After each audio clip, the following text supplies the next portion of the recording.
here. Welcome to the One Man Sports Rant. I am your host, Will, the alternative ESPN Sports Thrill.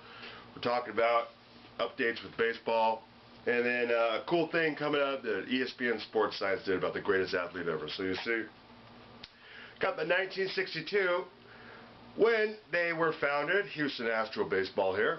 You see Kim Pock, the mighty Kim Pock, oracle to the sports god, who predicted the Final Four. And the national championship game based on percentages, so he's now 22-4. You shut me up because I was like saying, well, your 4 losses are college basketball-wise in Gen 3.0. Okay. Also, our Pi Kappa Alpha House Sweethearts for the OMSR. All right. Just briefly, I'm not going to be talking too long. You know, we all understand here, and there is a we involved. I know one man, we, it sounds like a misnomer, but we're all former college basketball or football players, and a few Marine Corps recon. So if you wouldn't say a flip comment to our face, and I'm pretty sure that's the case, don't do it from the safety of your computer. It's not going to make it anyway. It's not the point. What I'm trying to tell you is we have to do a show because y'all need to know out there how the good ship sports clip lollipop on YouTube has sailed, especially with regard to professional sports. It's become very difficult. I remember in Gen 1.0, Gen 1 could do 15 minutes worth of the first half and then the second half in the NBA playoffs. That ain't going to happen this year.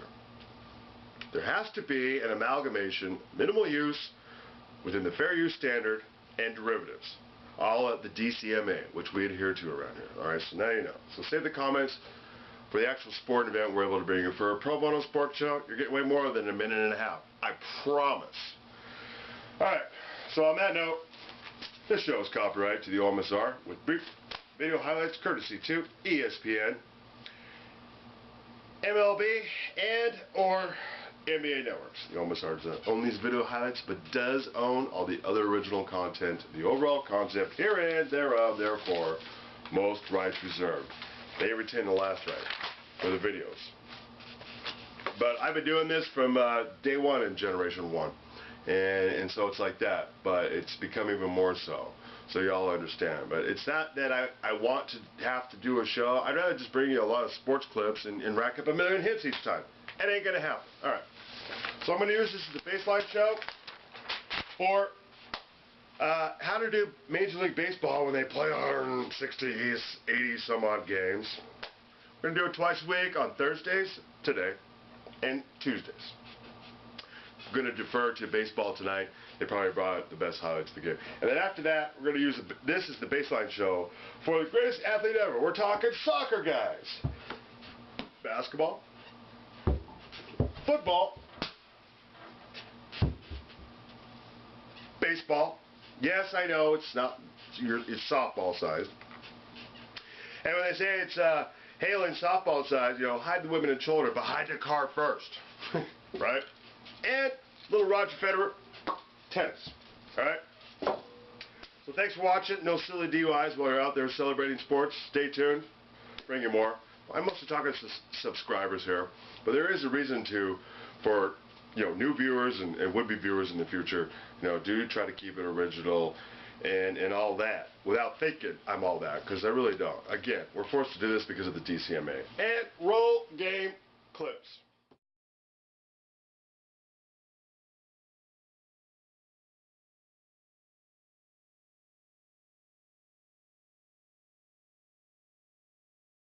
To see the real bad swings and misses in that inning, because I think he started to smell it. Oh, it's a play by Cabrera. That's when I think it starts hitting everybody not named Justin Verlander that this could be a unique day. Always happens. That's Miguel Cabrera. Look, a couple years ago, he's not making that play, and Prince probably's not making the play at first. Just glad you pitchers recognize that defense. That was a phenomenal play. But you started to see the real bad swings and misses in that inning, because I think he started to smell it. There's the curveball. You read Buster Olney's blog earlier today, and there's the first base runner. You read his blog. Houston is on pace to shatter the strikeout record. Having Verlander on the mound, that may not happen. Well, Kurt, we were talking about all of the strikeouts over the last 8 months. I mean, there's a couple of reasons. One, the pitching is obviously a lot better. And two, Barry, you were talking about the approach of the hitters has changed. So they get an error, and then he gets a double play. So he's back into this 27 up, 27 down thing. Pena, who struck out earlier, gets a hit. It's now a final. He strikes out 9. Fielder goes 3 for 5. They win it by a final score of 9-0. All right, Kurt, you always talk about the guys on the staff. And the biggest number that you always focus on, how many starter innings do you get from your guys? And Verlander gives you a lot. Well, there's a reason. This stat is associated with these 3 names. These are aces. These are true number ones. Not just guys that pitch opening day, but guys that pitch opening day because they're the best in the game. And there is a common thread, as Rick will attest to, all good pitchers in the big leagues. It's not necessarily throwing first pitch strikes, but that's a huge plus. It's throwing a strike within the first 2 pitches. Today he was on. Today he was ahead. He had all. You could tell he felt as the game kept going. He felt like he had all of his stuff. He could throw it with any count. The only mistake pitch I saw him make was the ball that he got up to Pena through in the middle of the plate. You know, the thing that jumps out at me was the number that you had up there to begin with. 7 innings and 2 earned runs or less. For us, I know you feel the same way. That would be a quality start, not the other thing. Nope. There's your 94, and then a change up at 86 miles an hour. Well, and that's the thing. Ask Barry, a Hall of Fame hitter. Would you rather face a guy that can separate his fastball and his changeup by 10 or 15 miles an hour? You have your resume? You're right. Cardinals and the Brewers. This team is playing really well. St. Louis, Marco Estrada and company hoping they can shut this down. Milwaukee not good in the first 3 innings in this series. Been outscored by 9. I'm frustrated watching. They should be better than they are. Gallardo, to me, still hasn't made that next step to be a staff ace. I thought Kyle Lewis was a great fit for them. It just seems like every other day you see a highlight where they're doing something that they give up a touchdown. It seems like in every other ballgame. Frustrating. Well, it's frustrating on that side, but you have to give St. Louis a lot of credit. You can see right there the patience. This is a team that's continually to come at you. This is a team that has had a lot of injuries. A lot of guys continually step up. Mike Matheny's doing a fantastic job in St. Louis. Alan Craig in a second with a double. That comes with the bases loaded. The Cardinals get 6 runs in the 2nd inning. I don't know if there's a better RBI guy in the game right now. Miguel Cabrera does not count than Alan Craig. The qualifier. Matt Halladay goes yard. He's got 5 now. And St. Louis wins it 10-1. They really are the San Francisco Giants of the National League Central. They get to 20 wins faster than anybody in the National League. And only the Red Sox got there quicker in baseball. Here you go. During the 6-game streak, this is what they've done. They've outscored their opponents by 19. They had scored 4 runs total in the final 3 games before the win streak. Maybe that speaks to Matheny doing a good job. There's no panic because obviously this is in them. Well, you can see in the ERA right there, it's the thing about St. Louis is they are able to sync up their pitching with their good hitting. They always play good defense. This is just a very solid ball club. I love the job Mike does on both sides of the ball there. Philadelphia, big story here. It's been a recurring story, but now there seems to be a little more clarity to it. Roy Halladay on the mound.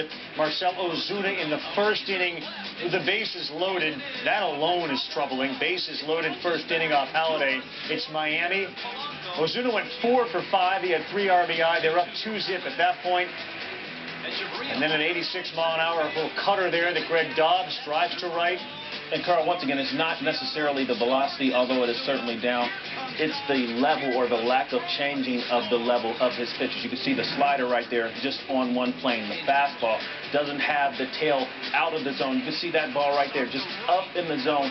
Very, very comfortable pitches to hit for hitters. By the way, the 5 earned in the 1st inning was only the 2nd time in the career he had done that. This would be the game that if Rick Sutcliffe were doing, he'd say, I know, there's something wrong here. He's just not healthy. Well, guys, we said it the first time we saw him when he went out there and started his 2nd game of the season. It looked like it was his back at that point because he wasn't getting the extension. He was throwing the baseball from a lot further away than he did when he was the great Roy Halladay. When I watched him this afternoon out there, it looked like it was a lot more than that, possibly the shoulder. 2 1/3, 9 earned runs. He had 4 walks as he bottomed out. You see, since the start of his 2009 season, all these superlatives on the back end. 9 earned runs. He's at peace. You know, he's had a great career. Hopefully it's not the last time we'll see him on a field. 3rd inning, Mets and the Braves. John Neese gets the start. Matt Harvey pushed back due to the rain out on Saturday. Justin Upton to right center. And Drelton Simmons would score from 2nd. And the Atlanta Braves lead it by a score of 1-0. This is a Braves team that had a great April. They did some of it without Freddie Freeman. They did it all without McCann. That's not the route you really want to take from Lucas Duda. That's the route I took, Shaggy.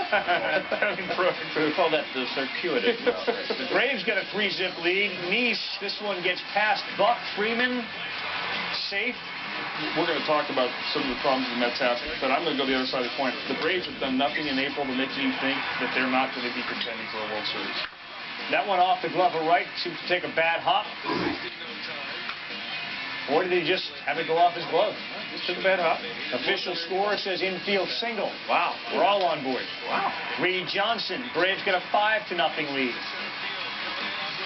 High 5 zips, not bad though. You come to the ballpark in Atlanta and you're a David Wright fan. You want to see him do something good, and you get this.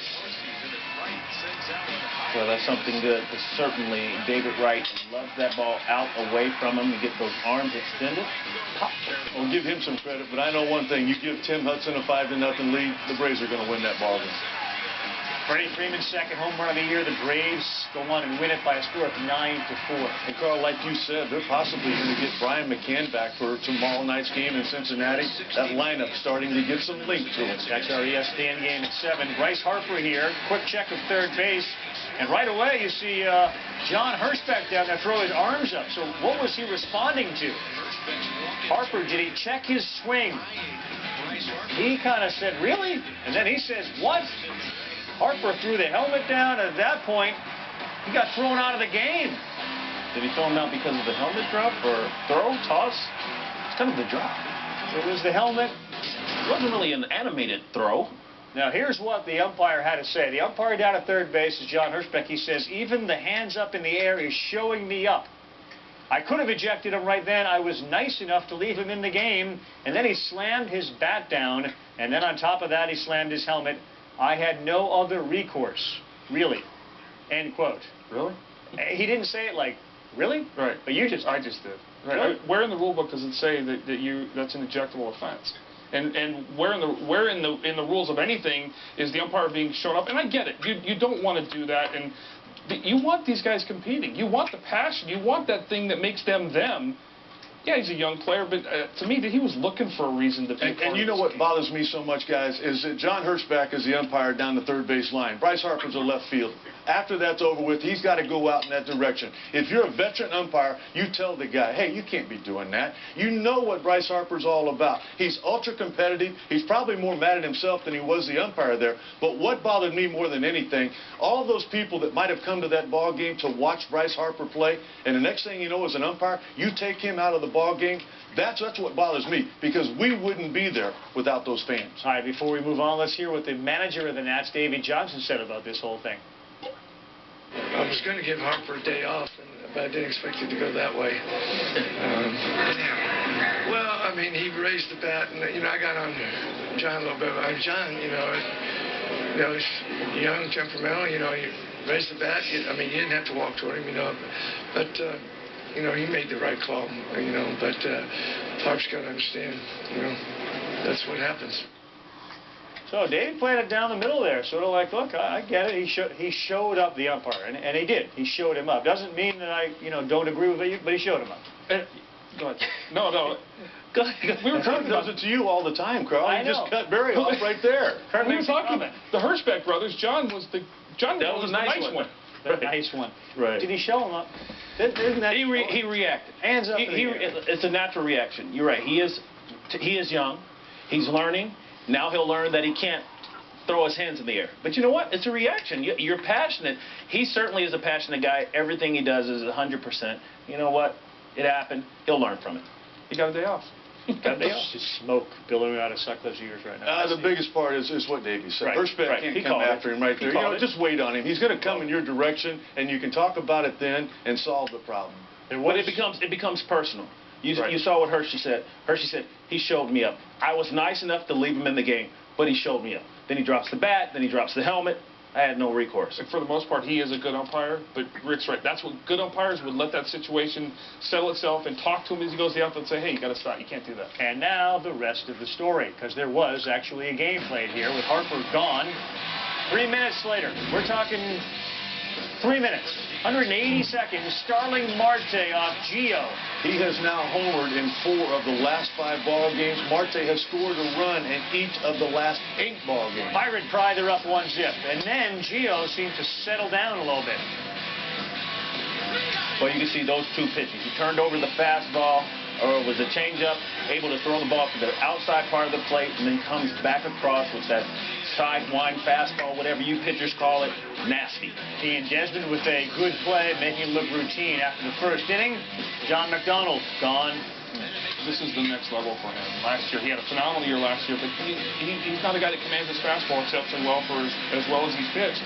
He's starting to bring the fastball around the strike zone all the time, which could be, that's lethal with that stuff that he's throwing up there. Set up the change to McHenry, then Danny Espinosa goes big fly, his 3rd of the season. Nationals got themselves a 3-1 lead. It's 3-2 in the 8th. Tyler Moore comes up. Brian Morris is pitching, and we have liftoff. Well, good hitters work to try to put themselves in position to take advantage of mistakes. The few mistakes that the Pirates made, the Nationals were able to capitalize, and they tried not to do too much. All right, B, let's go inside the diamond, and once again we focus on Zimmerman at 3rd base. Well, I was watching Ryan Zimmerman play, and this play in particular, I was watching the throw up the line, hits McCutcheon in the back. You know, what I see from Ryan Zimmerman is really a lack of a commitment to the throw. You can see right now, hitting or throwing is much like hitting. Everything you want it to be close. You can see his foot is open, his waist is open, the shoulder's open, which causes the arm to drag. That's why the ball is going up the first base line. I know he missed some time trying to correct some things physically, but I think more than physically, it might be mental. It might be just a lack of commitment to trying to get on top and throw the ball to first base. We've seen that before. Yeah, it happens. You never dealt with something like that, did you? Oh, no, I absolutely had.